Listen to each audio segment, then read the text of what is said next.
Bonjour à tous, bienvenue sur Mobility TV. On va aborder aujourd'hui un sujet qui nous concerne tous, c'est le partage automobile. Alors avec moi pour en parler, Yann Azran, vous dirigez l'agence Addon qui est dédiée au métier de la mobilité. Bonjour. Tout à fait, bonjour. Merci d'être là. Patrick Robinson, bonjour. Vous êtes le fondateur de Citigo, application de covoiturage domicile loisir. Tout à fait. C'est bien ça ?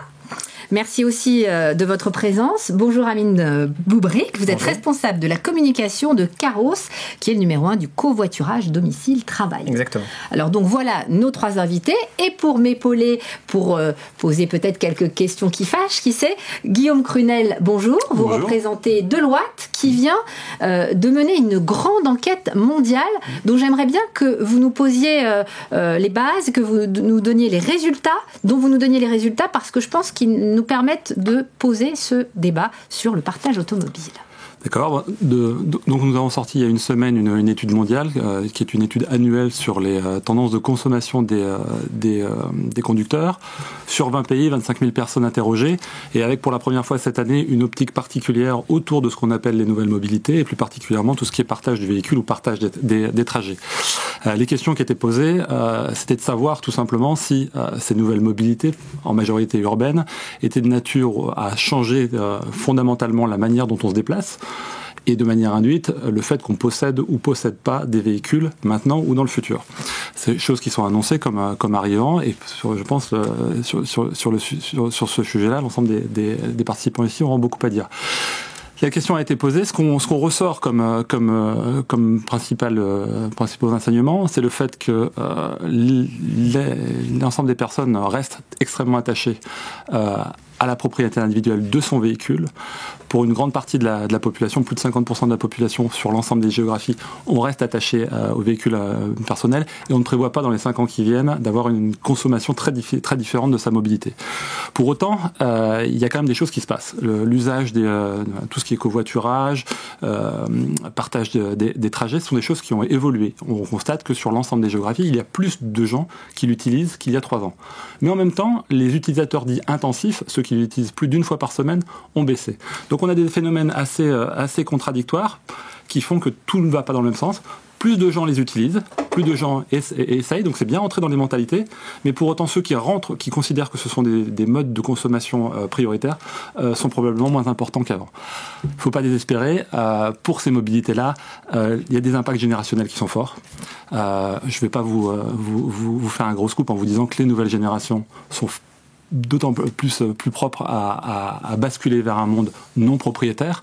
Et là, on a des décalages de quasiment 20 points entre un pré-boomer qui achète aujourd'hui sa voiture qui a plus de 50 ans et ces générations X et générations Z et Y qui eux, sont prêts à faire la transition plus rapidement.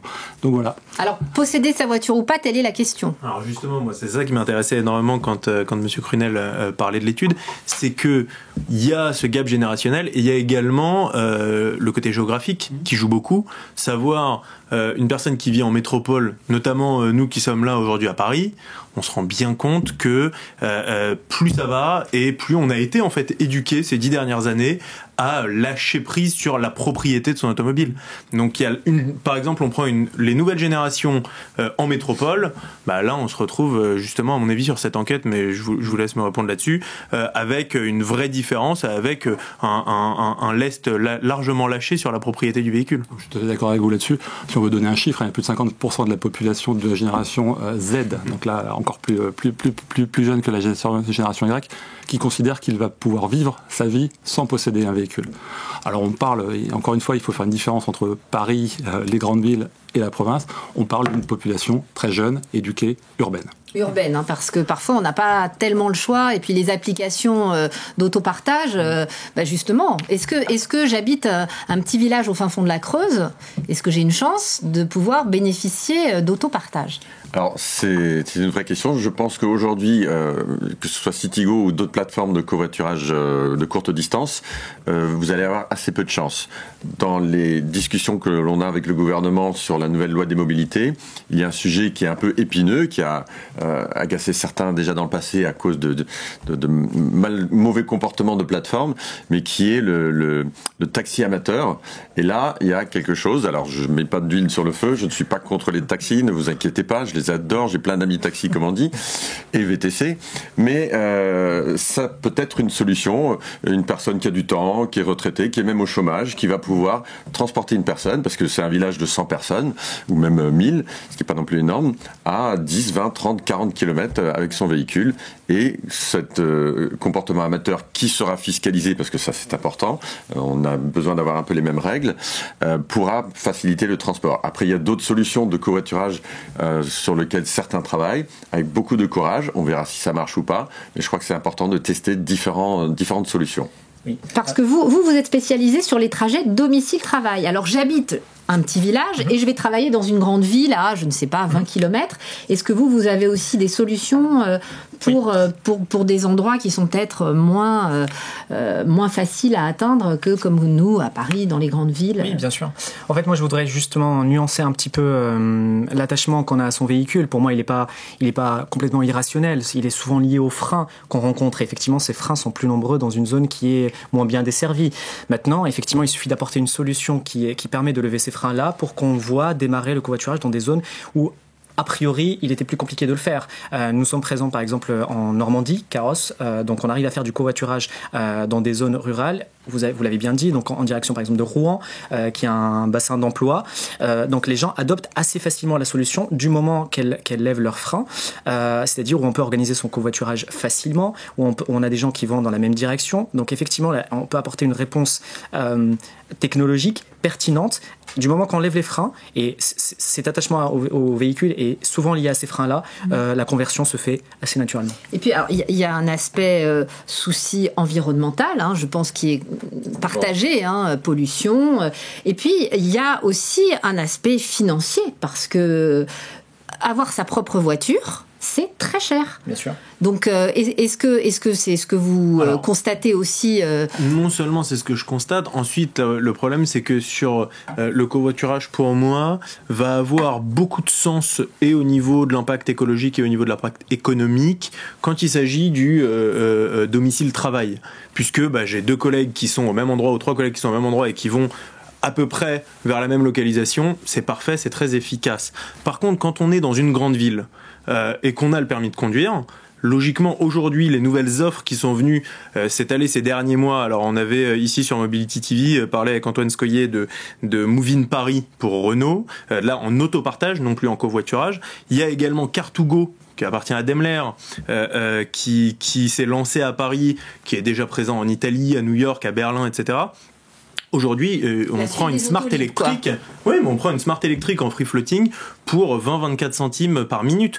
Donc, il est clair que ça aussi, ça risque de décourager au fur et à mesure de posséder son propre véhicule, de payer ses assurances, son essence ou alors ses recharges électriques, etc. Donc, que ce soit sur l'impact économique ou écologique, à partir du moment où une personne a son permis de conduire, en particulier qui a son permis de conduire, va potentiellement avoir quand même beaucoup plus d'intérêt à prendre un véhicule en autopartage que en covoiturage ou même sur des services de transport de personnes, même si ça laisse plus de possibilités. Là, par exemple, pour venir, je suis venu en VTC et j'ai eu la possibilité de passer mes coups de fil tout en gérant 2-3 mails que je ne peux pas faire, bien entendu, si je suis au volant. Donc, il y a des usages qui se transforment et qui ont un impact énorme sur la société et la vie économique aussi. Et les constructeurs, s'ils se sont engouffrés sur le serviciel, que ce soit par le VTC, puisque Renault a Marcel VTC et Move in Paris, Daimler a chauffeur privé, feu chauffeur privé, nouvellement Captain et Car2Go, et il en va de même pour différents grands acteurs du transport qui sont en train d'arriver sur le serviciel parce qu'ils se rendent bien compte que même au niveau des marges, dans le constructeur automobile, on est en dessous de 4% de marge, là où sur le service, des 30-60%. Enfin, il y a des circuits de distribution, de marge et d'usage qui sont en train de se modifier et c'est passionnant ce qui est en train de se passer. J'imagine que c'est ce que vous constatez aussi chez Citigo et j'ai lu que vous étiez considéré comme un ovni du covoiturage. Alors, c'est très bien. Est-ce que vous considérez comme un ovni? Oui, en fait, on aime bien dire qu'on n'a pas de concurrent. Pourquoi? Parce qu'on a une solution qui adresse... Alors, j'aimerais quand même nuancer. Il y a, si on simplifie les choses, 3 zones. Le centre-ville, où il y a pléthore de nouvelles solutions et d'innovations, en plus, bien sûr, du métro, du bus, du RER. Il y a les périphéries des grandes villes, et c'est là notre terrain d'intérêt où on apporte une vraie solution. Et après, il y a le rural ou les petites villes de province où c'est moins évident. Donc, on a parlé de différentes solutions qui pourraient fonctionner. Et en tant qu'OVNI, oui, parce que on assume cela. Enfin, nous, on est là pour rendre la vie facile, c'est-à-dire vous aider à vous déplacer dans ces fameuses périphéries en trouvant pour votre trajet de loisir qui représente quand même quelque chose un peu moins stressant que d'aller au boulot, trouver quelqu'un à la dernière minute. C'est aussi ça la particularité. On ne fait pas du planifié comme les plateformes traditionnelles qui étaient sur la longue distance. Ça, c'est une vraie nouveauté, la dernière minute. Et du coup, on crée un nouveau mode de transport qui va être complémentaire au transport en commun, à tous ces services qui grouillent dans le centre-ville, y compris les taxis, les VTC, et à ce qui peut se passer sur la longue distance, les bus et les trains, etc. Et vous travaillez aussi sur cet aspect dernière minute où il faut s'y prendre 3 jours à l'avance pour pouvoir covoiturer. J'emploie un néologie, je ne sais pas si ça se dit covoiturer, c'est pas très joli. Pour pouvoir partager une voiture avec quelqu'un qui travaille au même endroit ou en tout cas dans le même périmètre. Justement, en ce qui concerne pour nous le partage de trajet, il y a effectivement cet aspect prédictif et cette agilité-là que nos technologies a permis de résoudre. Donc effectivement, le covoiturage fait tout son sens sur le domicile-travail, parce que c'est quelque chose qu'on peut planifier. Maintenant, l'objectif, c'est que ce soit le plus simple possible, et c'est pour ça qu'il doit y avoir une réponse technologique. Cette réponse technologique, nous, on l'a apportée, c'est ce qui nous a permis de dépasser le million de covoiturage sur ce segment-là. C'est parce que nos technologies permettent justement de planifier et d'être agile, de s'adapter à l'usage qui n'est pas rigide. Donc on ne part pas toujours au travail à la même heure exactement, et tous les jours de la semaine ne se ressemblent pas si le soir on va au sport ou on va à la piscine. Donc effectivement, nos intérêts convergent et nos technologies convergent pour apporter une solution, une réponse à cette problématique-là. Donc nous, on arrive à s'adapter à beaucoup de situations. Et effectivement, il y a le covoiturage domicile-travail, il y a aussi d'autres opportunités pour faire du covoiturage, par exemple, où on peut avoir de la prévision, c'est pour aller à des événements, etc., où effectivement, le covoiturage fait tout son sens à ce moment-là pour le partage de trajet. La mobilité, finalement, elle passe par partager sa voiture, quoi qu'il en soit. Que ce soit sa propre voiture, celle de quelqu'un d'autre, ou un VTC. Alors ça, moi, j'en suis absolument convaincu. C'est assez incroyable de voir comment, en l'espace de 5 ans seulement, tout cela s'est mis en place. C'est une énorme révolution qui est due au digital, à la géoloc, à énormément d'autres points, mais c'est quand même incroyable de se dire qu'aujourd'hui, là où il y a 5 ans, c'était ma voiture, mon bijou... Les gens ont vraiment changé, exactement. Les gens ont vraiment complètement changé leur usage, que ce soit en France où à la limite c'était encore un petit peu moins son chez-soi, qu'aux États-Unis où la voiture est érigée en membre de la famille et où malgré tout, pareil, les usages changent. C'est ce que vous avez évoqué, Guillaume Crunel, par rapport à l'étude de Deloitte. C'est aussi beaucoup une histoire de génération. C'est-à-dire que je pense que nos pères, nos grands-pères, la voiture, c'était peut-être un signe extérieur aussi, pas de richesse, mais enfin on possédait un truc, on avait envie d'avoir une belle voiture, même si à la maison on n'avait pas forcément, c'était pas très beau, mais en fait la voiture c'était important. Les jeunes générations, finalement, le modèle, la couleur, bon tout ça, on peut pas généraliser, mais il me semble quand même qu'il y a une vraie évolution. Est-ce que vous la constatez dans vos études? Non, c'est factuel. Le côté statutaire du véhicule a diminué au cours des dernières décennies. Et là, c'est pas un phénomène qui date de 5 ans des apps de téléphone mobile et l'arrivée du covoiturage. Donc ça, c'est les tendances de fond. C'est les tendances de fond. Maintenant, où je rejoins ou je ne rejoins pas ce qui a été dit, c'est que c'est l'ensemble des avantages tels qu'on les met en avant. Partager, ça coûte moins cher. Partager, c'est plus souple. Partager, on a moins de problèmes de parking. Tout ça sont des arguments qui militent pour une transition assez rapide vers un service qui est normalement supérieur. Ça, c'est théorique. Mais dans la réalité, aujourd'hui, quand on regarde si les usages de manière globale ont vraiment changé dans nos villes, la réponse est non. La réponse, c'est il y a des offres complémentaires, il y a des générations qui les adoptent plus vite, beaucoup qui essayent et beaucoup qui n'y restent pas. Donc ça veut dire qu'aujourd'hui, l'ensemble des services qui sont en train d'être lancés, développés, sont des services en construction, qui essayent, qui évoluent, qui apprennent, qui sont en échec, parfois en succès, et qui feront que demain, il y aura probablement une mobilité différente. Mais aujourd'hui, la pire des choses, la chose qui ressort, c'est quand on demande aux gens pourquoi ils ne partagent pas un véhicule, pourquoi ils ne partagent pas un trajet, tout simplement, une des réponses est « j'ai pas envie de faire un trajet avec quelqu'un que je ne connais pas ».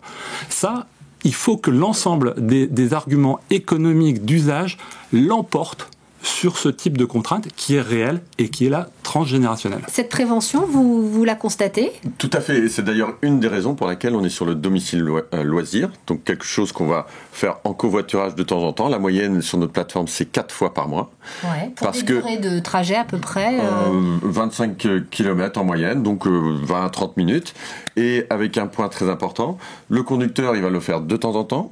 Et le passager va le faire de temps en temps pour des destinations pas critiques. Donc c'est pas pour prendre son avion, ni pour être à l'heure pour la réunion, ni pour être à l'heure pour passer sur Mobility TV. Pour le coup, sur ce que disait Monsieur Crunel, ça va un petit peu dans le sens de ce que je disais tout à l'heure. Je m'explique. La première chose, c'est que j'ai dévié un petit peu très rapidement pour aller sur l'autopartage, parce que en effet, un des gros avantages, c'est que je suis tout seul dans ma voiture et puis je la laisse plus ou moins où je veux, sur une place décente, mais plus ou moins où je veux. Et l'autre chose, c'est qu'on parlait du domicile travail parce que je vais être avec des collègues, etc.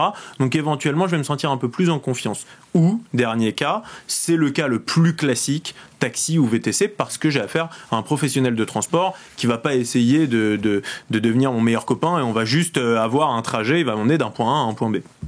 Alors, moi, je vais prendre un petit peu le contre-pied de tout ça, mais parce que je vois les choses du point de vue de notre communauté. Je parle bien de communauté parce que nous, on n'a pas simplement un pool d'utilisateurs, mais on a des gens qui, vous parliez de retention, en fait, les gens, quand ils utilisent nos services, ils restent. Donc ils se supportent assez bien, finalement. Ça se passe très bien. Ça passe très bien.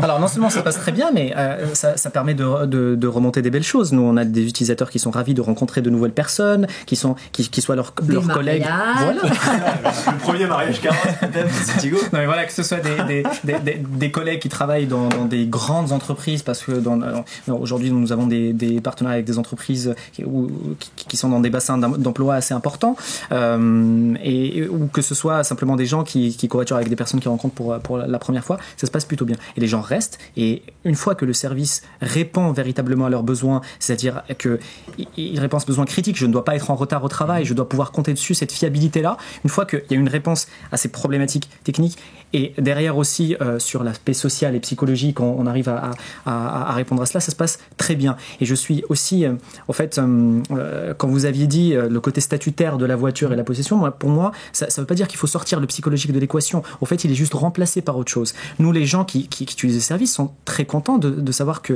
leur usage a un impact écologique important. Donc, du coup, aujourd'hui, peut-être que l'ancien, je suis quelqu'un d'important parce que j'ai une belle voiture, etc., ça devient je suis quelqu'un qui fait du bien à la planète. Mais cet impact écologique, pardon, je prends le contre-pied, mais l'impact écologique, de la même manière, si je prends de l'autopartage et que je suis seul dans ma Car2Go qui est une Smart électrique, pareil, au niveau écologique, j'ai réussi à faire ma part pour la planète, ça m'a pas coûté trop cher, tout le monde est content. Sur ce que disait Monsieur Crunel, vous disiez que actuellement, on est encore loin d'avoir complètement modifié. Certes, malgré tout, si aujourd'hui, alors qu'on est, comme vous le dites, en construction de ces nouvelles mobilités, on est déjà à 50% de jeunes urbains qui disent oui, pour moi, la possession du véhicule, c'était plus si important.